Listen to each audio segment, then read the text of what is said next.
Assalamualaikum warahmatullahi wabarakatuh.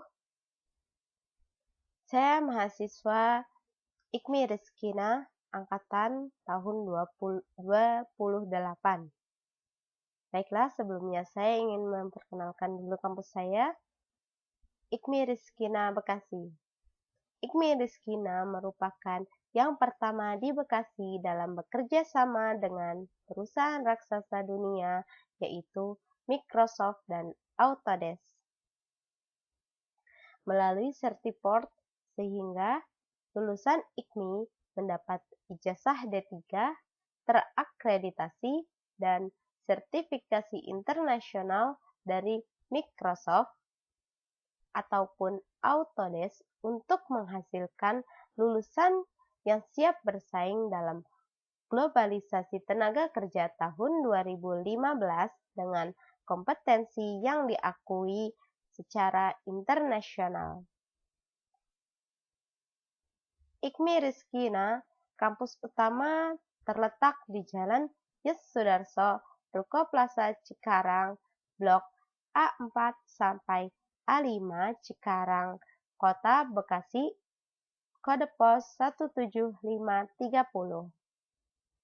Kampus 2 terletak di Jalan Kedasih nomor 29 sampai 30, Cikarang Baru, Jababeka 2, Bekasi 17550. Email ikmi_rizkina@yahoo.com. Website www.ikmirizkina.com. Facebook www.facebook.com/ikmirizkina. Telepon 021 8903 123.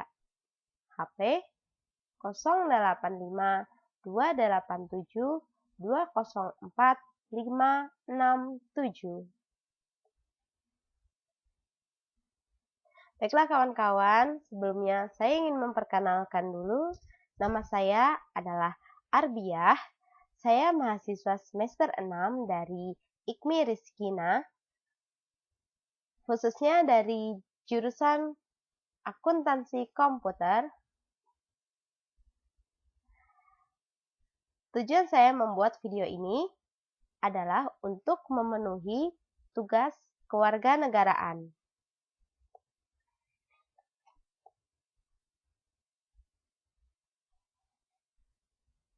Saya lahir di Kabupaten Cirebon tahun 1992, tepatnya pada bulan April, pada tanggal 20 hari Senin. Saat ini usia saya 22 tahun. Kesibukan saya selain kuliah di Ikmi Rizkina, saya juga bekerja di sebuah perusahaan asing, yaitu PT Indonesia Epson Industri yang terletak di kawasan Egypt.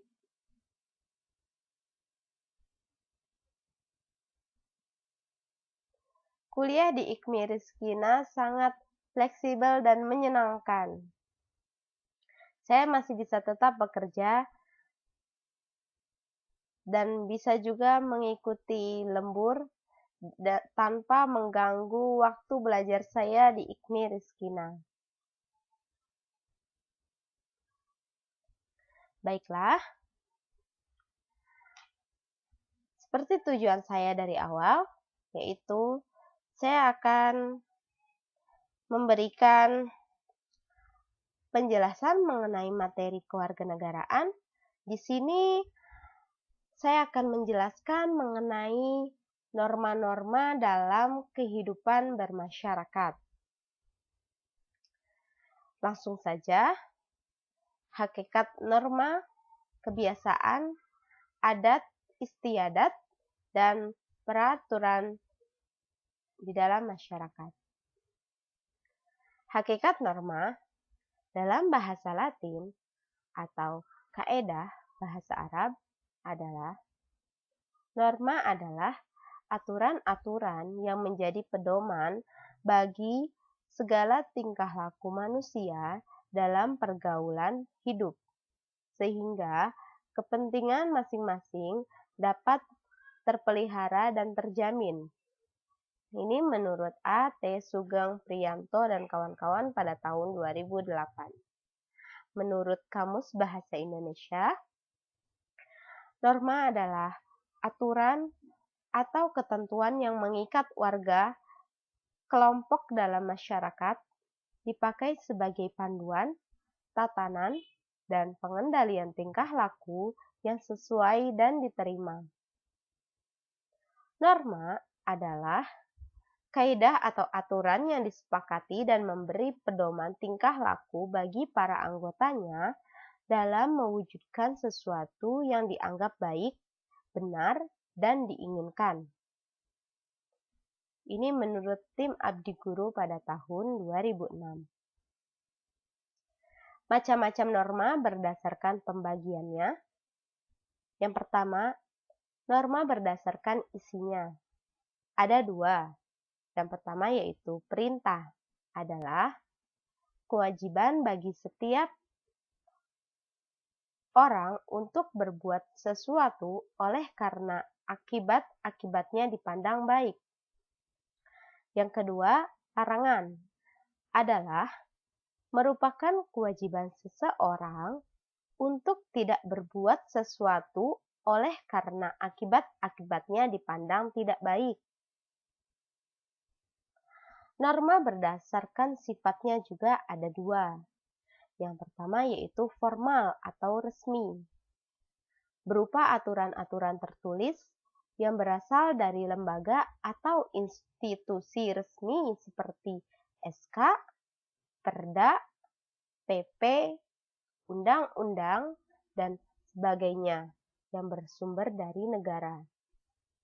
Yang kedua yaitu non-formal atau tidak resmi, merupakan aturan-aturan tidak tertulis yang diakui keberadaannya oleh masyarakat, seperti adat istiadat. Norma berdasarkan kekuatan mengikatnya ada 4, yaitu yang pertama cara atau usage adalah jenis perbuatan yang bersifat perorangan. Hukuman atas penyimpangan ini berupa celaan dan daya ikatnya lemah. Contoh, cara berpakaian dan cara makan. Yang kedua, kebiasaan atau talkways.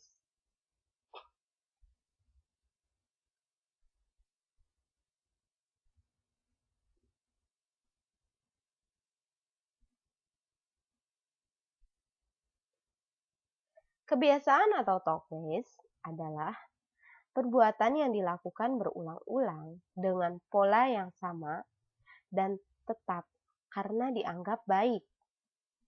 Hukuman atas penyimpangan ini berupa sindiran dan ejekan dan daya ikatnya jauh lebih kuat dibandingkan usage tadi. Contohnya, mengetuk pintu saat ingin memasuki ruangan, memberikan sesuatu dengan tanggapan. Dengan tangan kanan.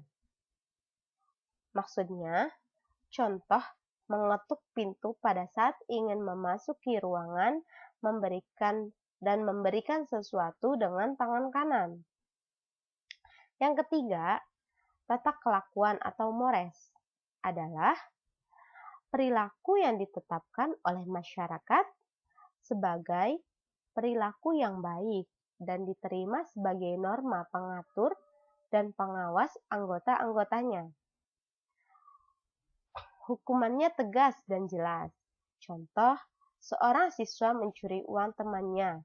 Saat itu juga, gurunya meminta ia mengembalikan uang yang diambil atau diberhentikan. Yang keempat yaitu adat istiadat atau custom.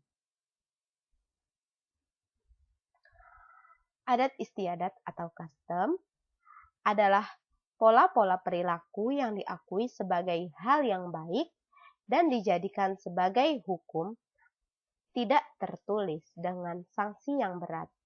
Contoh, bagi wanita yang berhalangan dilarang memasuki makam Raja Ali Haji.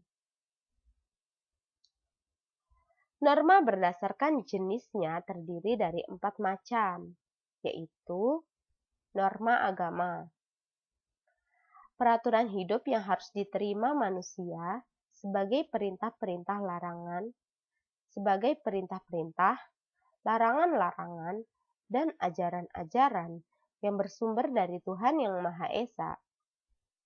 Menurut A. T. Sugeng Priyanto dan kawan-kawan pada tahun 2008. Petunjuk hidup yang berasal dari Tuhan yang disampaikan melalui utusannya atau rasul atau nabi yang berisi perintah dan larangan atau anjuran-anjuran. Itu menurut tim Abdi Guru pada tahun 2006. Pelanggaran atas norma agama berupa siksaan kelak di akhirat. Contoh, beribadah sesuai dengan agama dan keyakinan. Dilarang berbuat keji, maksiat, dan mungkar. Yang kedua, norma hukum.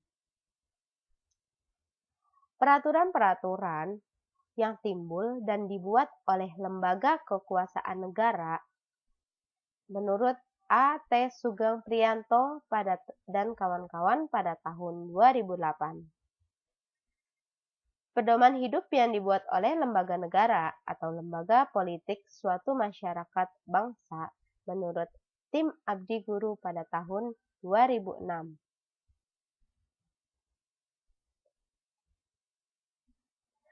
Pelanggaran atas norma hukum tegas, nyata, mengikat, dan bersifat memaksa. Sumber norma hukum adalah peraturan perundang-undangan, jurisprudensi atau keputusan hakim, kebiasaan, doktrin atau pendapat sarjana hukum dan agama, penataan dan sanksi terhadap pelanggaran-pelanggaran hukum, peraturan hukum bersifat heterogen atau dapat dipaksakan oleh kekuasaan dari luar, yaitu kekuasaan negara. Contoh, jika mengendarai roda 2 wajib menggunakan helm ganda yang standar. Yang ketiga, yaitu norma kesopanan. Menurut A. T. Sugeng Priyanto dan kawan-kawan pada tahun 2008, norma yang timbul dan diadakan oleh masyarakat itu sendiri untuk mengatur pergaulan sehingga masing-masing anggota masyarakat saling hormat-menghormati. Menurut tim Abdi Guru, peraturan hidup yang timbul dari hasil pergaulan sekelompok manusia di dalam masyarakat dan dianggap sebagai tuntutan pergaulan sehari-hari masyarakat itu. Pelanggaran norma atas norma kesopanan berupa cemoohan, celaan, hinaan, atau dikucilkan. Norma kesopanan ini bersifat khusus dan setempat atau regional, dan hanya berlaku bagi segolongan masyarakat tertentu saja. Contoh, menghormati orang lebih tua. Yang keempat, norma susila. Peraturan hidup yang berasal dari suara hati sanubari manusia. Itu menurut A. T. Sugeng Priyanto dan kawan-kawan pada tahun 2008. Menurut tim Abdi Guru pada tahun 2006, norma kesusilaan yaitu aturan yang bersumber dari hati nurani manusia tentang baik buruknya suatu perbuatan. Norma kesusilaan bersifat umum atau universal, dapat diterima umat manusia. Pelanggaran norma ini hanya merasakan penyesalan berupa rasa bersalah dan malu Contohnya, berlaku jujur, menghargai orang lain. Hakikat kebiasaan. Kebiasaan adalah perbuatan yang diulang-ulang dalam bentuk yang sama karena banyak orang menyukai dan menganggapnya penting. Dengan demikian, bahwa kebiasaan adalah perbuatan manusia secara sadar yang dikerjakan oleh banyak orang dan berulang-ulang. Ini menurut tim Abdi Guru pada tahun 2006. Hakikat adat istiadat. Adat istiadat adalah tata cara atau tata kelakuan yang bersifat kekal dan turun-temurun. Hakikat peraturan. Peraturan adalah tatanan atau petunjuk kaidah dan ketentuan yang dibuat untuk mengatur pada hakikatnya norma-norma yang berlaku dalam masyarakat adalah peraturan yang mengatur pergaulan hidup manusia di tengah kehidupan masyarakat, berbangsa, dan bernegara. Dengan peraturan itu, kehidupan manusia menjadi tertib, teratur, dan rukun, sehingga dapat menjalankan tugas dan kewajibannya secara baik. Pada dasarnya, orang yang sudah melaksanakan norma agama berarti pula ia telah melaksanakan norma-norma yang lainnya. Hakikat dan arti penting hukum bagi warga negara. Hukum, menurut A.T. Sugeng Priyanto dan kawan-kawan pada tahun 2008, adalah himpunan petunjuk hidup atau perintah dan larangan yang mengatur tata tertib dalam masyarakat yang seharusnya ditaati oleh seluruh anggota masyarakat. Menurut tim Abdi Guru pada tahun 2006, hukum adalah peraturan tingkah laku yang menjamin rasa keadilan dan keamanan dalam pergaulan, hidup bermasyarakat, berbangsa, dan bernegara. Hukum adalah keseluruhan peraturan yang tertulis dan yang tidak tertulis, yang biasanya bersifat memaksa untuk kelakuan manusia dalam berjenis pergaulan hidup dan masyarakat negara yang mengarah kepada keadilan demi terwujudnya tata damai dengan tujuan memanusiakan manusia dalam masyarakat. Ini menurut O. Noto Hadijoyo dalam Bambang Suteng dan kawan-kawan pada tahun 2007. Tujuan dan fungsi hukum. Adapun tujuan dari hukum yaitu yang pertama untuk mengatur tata tertib masyarakat secara damai dan adil. Yang kedua, menjaga kepentingan tiap manusia supaya tidak diganggu. Yang ketiga, menjamin kepastian hukum dalam pergaulan manusia. Ini menurut A.T. Sugeng Priyanto dan kawan-kawan pada tahun 2008. Yang keempat, mencapai kemakmuran dan kebahagiaan seluruh rakyat. Ini menurut Profesor Subakti Sarjana Hukum dalam Bambang Suteng dan kawan-kawan pada tahun 2007. Yang kelima, memberikan perlindungan kepada kepentingan individu ataupun masyarakat secara seimbang. Ini menurut Bambang Suteng dan kawan-kawan pada tahun 2007. Fungsi hukum berupa yang satu, memberikan kepastian hukum bagi warga negara. Yang kedua, melindungi dan mengayomi hak-hak warga negara. Yang ketiga, memberikan rasa keadilan bagi warga negara. Yang keempat, menciptakan ketertiban dan ketentraman. Ini menurut tim Abdi Guru pada tahun 2006. Unsur-unsur hukum diantaranya peraturan mengenai tingkah laku dalam pergaulan masyarakat, Peraturan itu diadakan oleh badan-badan resmi yang berkewajiban. Peraturan itu bersifat memaksa. Sanksi terhadap pelanggaran itu adalah tegas.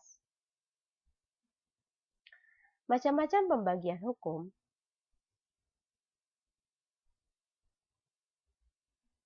Hukum berdasarkan bentuknya. Yang pertama, hukum tertulis. Hukum yang dapat kita temui dalam bentuk tulisan dan dicantumkan dalam berbagai peraturan negara. Yang kedua, hukum tidak tertulis. Hukum yang hidup dan tumbuh dalam keyakinan masyarakat tertentu atau biasa disebut juga hukum adat atau kebiasaan. Hukum berdasarkan sifatnya.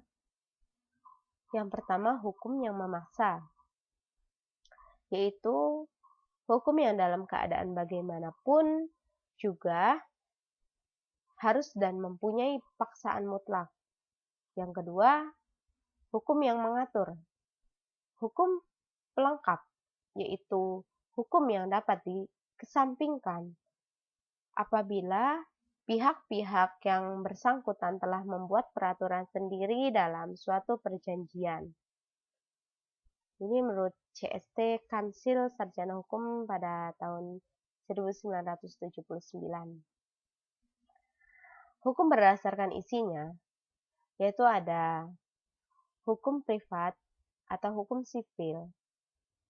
Hukum yang mengatur hubungan antara orang yang satu dengan orang yang lain dengan menitik beratkan kepada kepentingan perorangan. Ini menurut CST Kansil Sarjana Hukum pada tahun 1979.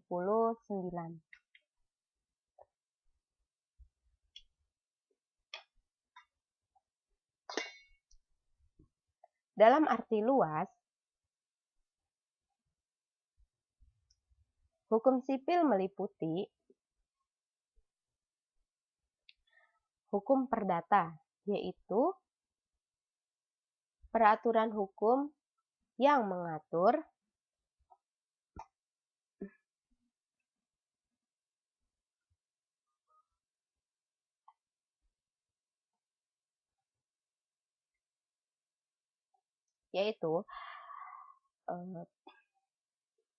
peraturan hukum yang mengatur hubungan hukum antara orang yang satu dengan orang lain dengan menitik beratkan kepada kepentingan perorangan.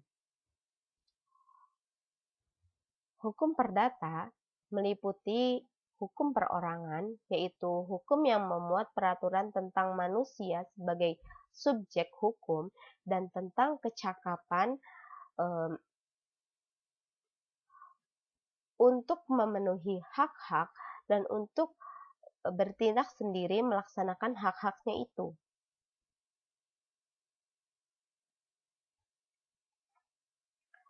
Yang kedua, hukum keluarga, yaitu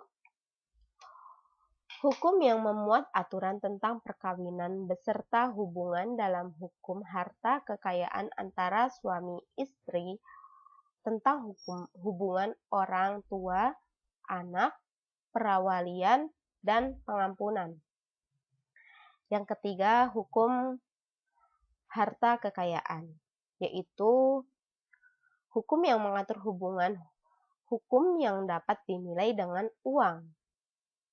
Yang keempat, hukum waris, yaitu hukum yang mengatur tentang benda atau kekayaan seseorang yang sudah meninggal. Yang keempat, hukum dagang, yaitu hukum yang mengatur hubungan antara produsen dan konsumen dalam hal jual beli barang dan jasa. Ini menurut tim Abdi Guru pada tahun 2006.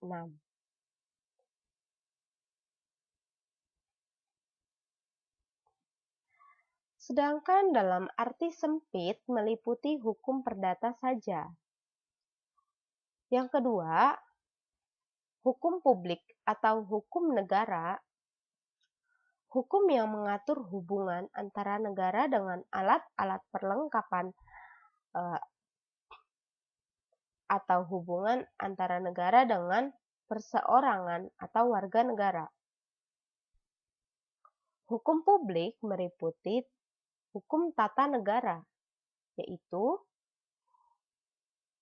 hukum yang mengatur bentuk dan susunan pemerintahan suatu negara serta hubungan kekuasaan antara alat-alat perlengkapan satu sama lain dan hubungan antara negara, pemerintah pusat dengan bagian-bagian negara, daerah-daerah swatantra. Yang kedua, hukum administrasi, yaitu hukum tata usaha negara atau hukum tata pemerintahan, yaitu hukum yang mengatur cara menjalankan tugas atau hak dan kewajiban dari kekuasaan alat-alat perlengkapan negara. Yang ketiga, hukum pidana. Hukum pidana yaitu hukum yang berupa sebuah hukuman, yaitu hukum yang mengatur perbuatan-perbuatan apa yang dilarang dan memberikan pidana kepada siapa yang melanggarnya, serta mengatur bagaimana cara-cara mengajukan perkara-perkara ke muka pengadilan. Yang keempat, hukum internasional. Hukum perdata internasional yaitu hukum yang mengatur hubungan hukum antara warga negara sesuatu negara dengan warga negara dari negara lain dalam hubungan internasional. Yang kedua, hukum publik internasional. Hukum antara negara, yaitu hukum yang mengatur hubungan antara negara yang satu dengan negara yang lain.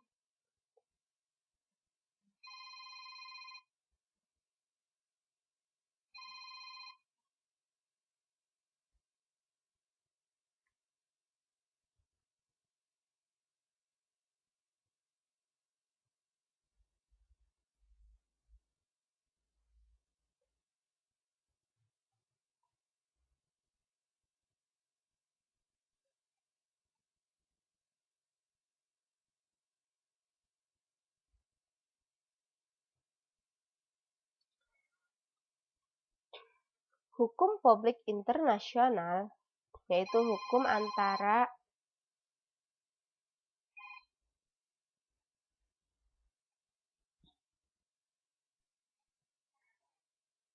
hukum publik internasional yaitu hukum yang mengatur hubungan antara negara yang satu dengan negara yang lain dalam hubungan internasional. Ini menurut A.T. Sugeng Priyanto dan kawan-kawan pada tahun 2008. Hukum berdasarkan sumbernya. Yang pertama, undang-undang, yaitu hukum yang tercantum dalam peraturan perundang-undangan. Yang kedua, kebiasaan atau adat, yaitu hukum yang terletak di dalam peraturan kebiasaan. Yang ketiga, traktat, yaitu hukum yang ditetapkan oleh negara-negara di dalam suatu perjanjian antara negara. Yang keempat, jurisprudensi, yaitu hukum yang terbentuk karena keputusan hakim. Arti penting hukum bagi warga negara. Yang pertama, yaitu pembagian penduduk. Penduduk terdiri dari warga negara dan seorang asing menjadi warga negara, berarti memiliki ikatan dengan suatu negara serta harus tunduk terhadap hukum yang berlaku di Indonesia, serta memiliki hak dan kewajiban sesuai dengan ketentuan hukum Indonesia dimanapun orang tersebut tinggal. Dasar kewarganegaraan diatur dalam Undang-Undang Dasar 1945 Bab 10 Pasal 26 ayat 1-3 menjelaskan tentang warga negara dan penduduk yang berbunyi, yang menjadi warga negara ialah orang-orang bangsa Indonesia asli dan orang-orang bangsa lain yang disahkan dengan undang-undang sebagai warga negara. Yang kedua, penduduk ialah warga negara Indonesia dan orang asing yang bertempat tinggal di Indonesia. Yang ketiga, hal-hal mengenai warga negara dan penduduk diatur dengan undang-undang. Selain itu juga diatur dalam Undang-Undang Nomor 12 Tahun 2006 tentang Kewarganegaraan Republik Indonesia. Permohonan pewarganegaraan dapat diajukan oleh pemohon dengan syarat sebagai berikut. Yang pertama, telah berusia 18 tahun atau sudah menikah. Yang kedua, sudah mengajukan permohonan sudah bertempat tinggal di Indonesia selama 5 tahun berturut-turut atau 10 tahun tidak berturut-turut. Sehat, yang ketiga, sehat jasmani dan rohani. Yang keempat,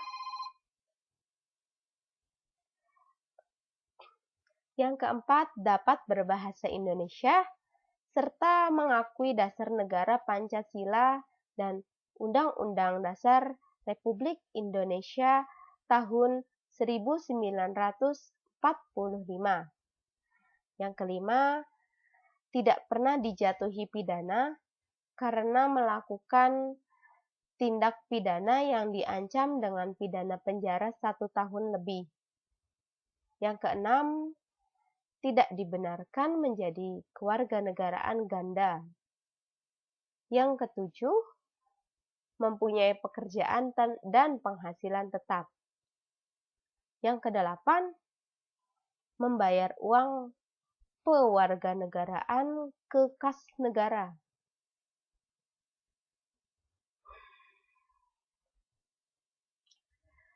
Setiap warga negara mempunyai hak dan kewajiban terhadap negaranya, sebagaimana dinyatakan dalam Pasal 27 ayat 1 Undang-Undang Dasar 1945. Ada 3 prinsip hukum yang harus dipegang teguh oleh setiap warga negara, yaitu yang pertama, supremasi, yaitu kekuasaan tertinggi.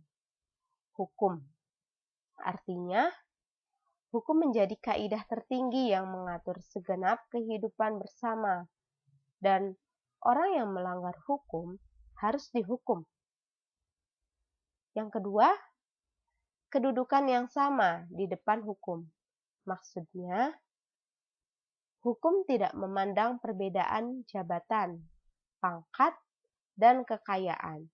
Semuanya harus tunduk pada peraturan hukum. Yang ketiga, terjaminnya hak-hak asasi manusia oleh undang-undang serta keputusan-keputusan pengadilan. Keberadaan hukum dalam pergaulan hidup bagi warga negara memiliki arti penting dalam membina kerukunan, keamanan, ketentraman, dan keadilan sebagai berikut. Yang pertama, memberikan kepastian hukum bagi warga negara. Yang kedua, melindungi dan mengayomi hak-hak warga negara. Yang ketiga, memberikan rasa keadilan bagi warga negara. Yang keempat, menciptakan ketertiban dan ketentraman. Penerapan norma, kebiasaan, adat istiadat, peraturan, Dalam kehidupan sehari-hari, seorang pelajar mengambil barang temannya untuk dijadikan miliknya. Perbuatan mencuri adalah perbuatan yang melanggar norma yang berlaku di sekolah. Orang yang mencuri adalah orang yang melanggar norma agama. Kesusilaan, norma kesopanan, dan norma hukum. Yang pertama, norma agama. Sanksi yang diterima berupa siksaan di akhirat. Yang kedua, norma kesusilaan. Sanksi yang diterima perasaan yang kurang nyaman karena merasa bersalah, menyesal, dan malu. Yang ketiga, norma kesopanan. Sanksi yang diterima berupa kebencian, cemoohan, celaan, dan hinaan.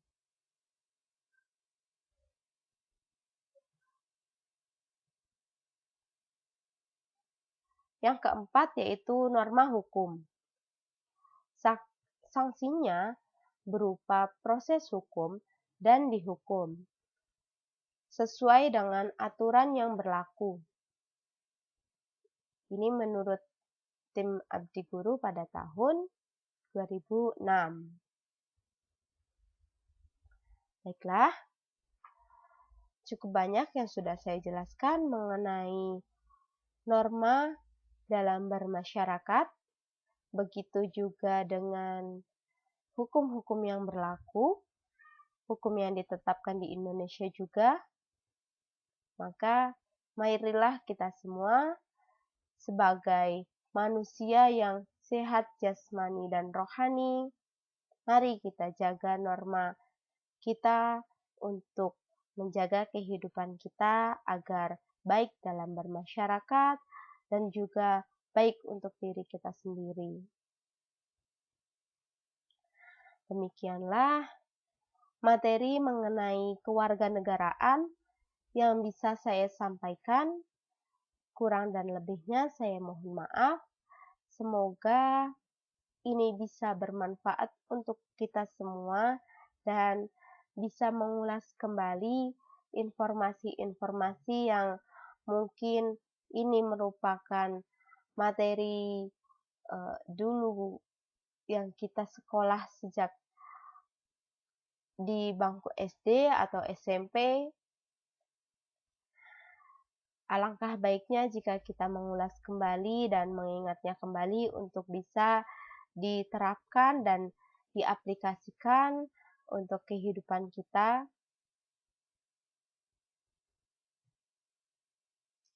Semoga kita juga bisa semakin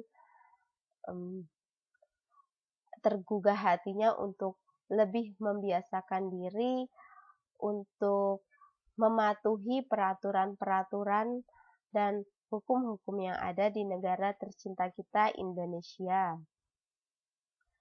Peraturan dibuat untuk dipatuhi, bukan untuk dilanggar.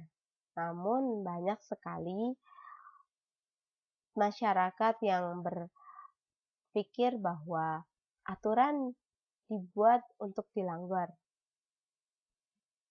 Justru karena adanya aturan itu, kita semua berharap agar kehidupan kita lebih teratur lagi, lebih tertata lagi, dan bisa menjadikan kondisi yang lebih nyaman, tidak egois, dan tidak seenaknya sendiri, sehingga semuanya tertata rapi dan teratur.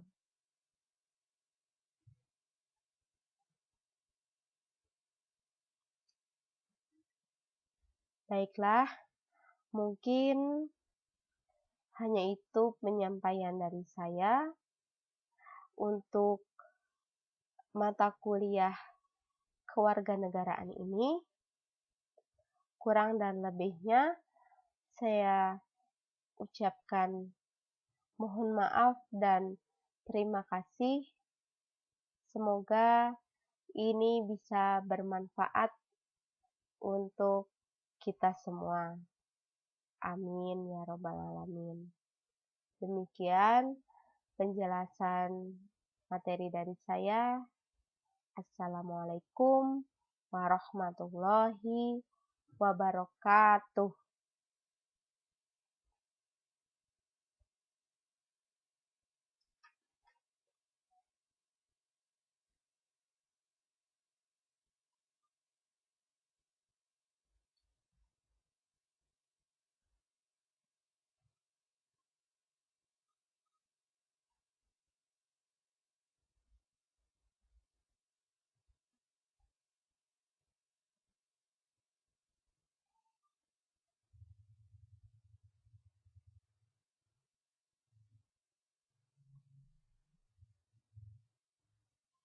Kampus IKMI Rizkina, kampusnya para karyawan. Satu pilihan terbaik kuliah singkat berkualitas dengan biaya pas bagi karyawan.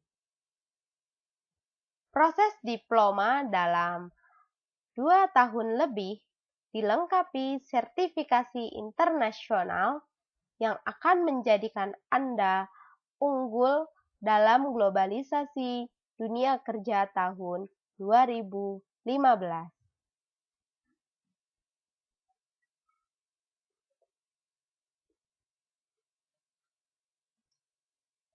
IKMI Rizkina sebagai yang pertama di Bekasi dalam bekerja sama dengan perusahaan raksasa dunia, yaitu Microsoft dan Autodesk, melalui Certiport, sehingga lulusan IKMI mendapat ijazah D3 terakreditasi dan sertifikasi internasional dari Microsoft ataupun Autodesk untuk menghasilkan lulusan yang siap bersaing dalam globalisasi tenaga kerja tahun 2015 dengan kompetensi yang diakui secara internasional. Kompetensi lulusan yang pertama, kompetensi dalam program aplikasi bisnis perusahaan, kompetensi dalam pemrograman atau sistem development berbasis desktop dan web. Yang ketiga, kompeten dalam hal teknisi komputer. Yang keempat, kompeten dalam hal networking atau jaringan. Yang kelima, kompeten dalam basis data atau database. Yang keenam, kompeten dalam soft skill. Yang ketujuh, kompeten dalam bahasa Inggris.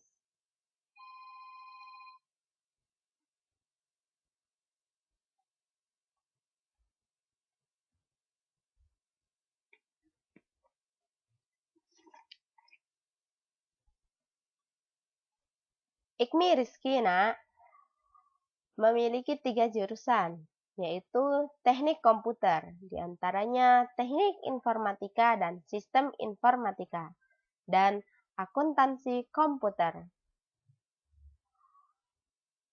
Penerimaan mahasiswa baru di IKMI Rizkina dibagi dalam 3 angkatan. Yang pertama, angkatan Januari, yang kedua, angkatan Mei, yang ketiga, angkatan September. Waktu belajar yang sangat fleksibel. Untuk kelas reguler, hari Senin sampai dengan hari Kamis. Untuk perkuliahan pagi hari, dimulai pada jam 8.30 sampai 11.30. Untuk perkuliahan malam hari, dimulai pada jam 18.30 sampai jam 21.30. Bebas mau pagi atau malam sesuai shift kerja. Untuk kelas eksekutif, Sabtu dan Minggu pada pukul 16.30 sampai dengan 21.30. Untuk kawan-kawan semua yang ingin mendaftarkan diri ke IKMI Rizkina, segera daftarkan diri Anda karena tempatnya sangat terbatas.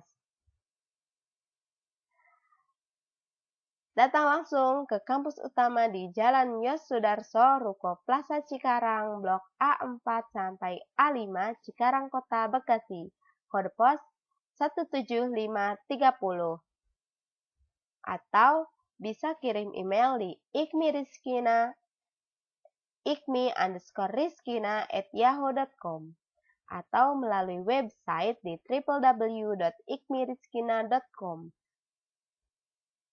Sekian, terima kasih.